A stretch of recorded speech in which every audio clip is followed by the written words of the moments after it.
I am Jamie from Sci-Fi-Vision. Thanks so much for talking to me today. I appreciate it. I really enjoyed the movie. So Ed, I want to start with you. At the beginning of the movie, you're in, I think they call it a chrysalis. It does not look very fun to be in all goopy and naked and everything. Can you sort of talk about filming that and what that was like for you? Yeah, there were so many different stages to that. It was really interesting. You read the script and, perhaps that section was 3 or 4 pages, something like that. It wasn't a huge amount, if even that. But then when I saw the storyboard for how we were going to do it, I was like, there is a lot of stages to this. You rise up, you're up there, you come down, you crash, splash, then you go under the goo, you come up, and there was a lot of stages. And when I saw that they'd put, I think, 6 days into shooting all of that stuff in the lab, I was like, oh wow, there's really quite a lot here.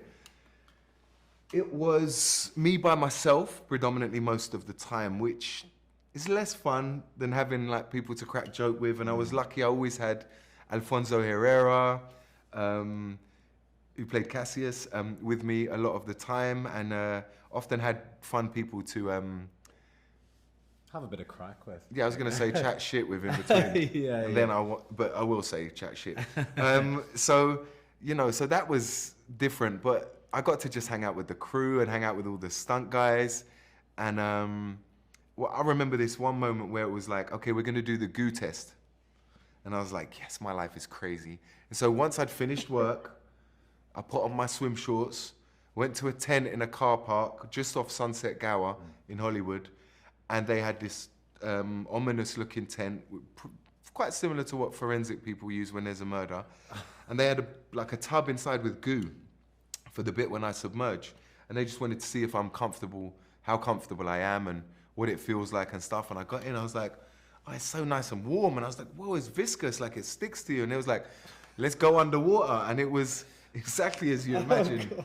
And it was like, went under, and I came up and I was like, my eyes. And I was like, it was really fun. Then I got in the shower and tried to wash it off. No, it's not going And anywhere. then it wasn't so Nah, fun. the water, it did not want to come off, man.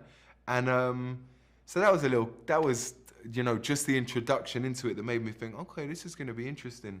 And then it was like, being inside the giant condom, being on the grill, going under the goo, and then wearing the Roman toga and all of that. So yeah, there was plenty of stages, but as always with Rebel Moon, it was immersive, and full on in the best All way, right. I should say. Now, for Fry, I want to talk to you about your character's motivation in a minute. Do you feel like he ever really cared about Cora, or was it more just about getting a soldier? Because obviously he did save her, he called her his daughter, but I don't know, we don't really see a lot of emotion in that sense. Yeah. Thanks for asking the question. I think there's a very, very thin line between love and hate, and these dualities. Inevitably, grooming Cora for a purpose, it means that he's going to spend a great amount of time for her, and I think he sees in her, her potential and admires her for what she's clearly capable of. She's clearly got a inner defiance and strength that he is perhaps in awe of, and so I think there was love there for sure, but ultimately he had chosen her to be of use for him one day, and he weaponizes her to get what he believes he's entitled to, and I guess she is a sacrifice that he's willing to make for his own means. But yeah, the relationship is very complex and complicated, but there's certainly love there in some twisted way. Now, we're almost out of time, but just quickly, can you both sort of tease what can we expect from your characters? In this movie, Yes. violence. Violence, violence, and more violence. Yeah, like you didn't see enough. Yeah. Like there wasn't enough in part one. Yeah, And then when the That's extended true. cuts come out, more violence. yeah, Yeah. There's definitely a lot of that. yeah. All right, great. Well, thank you both of you. I appreciate it. Like I said, I really enjoyed the movie. So thank you. Thank Thanks you Have a so good much. rest of your day. Cheers. See you later. Bye bye.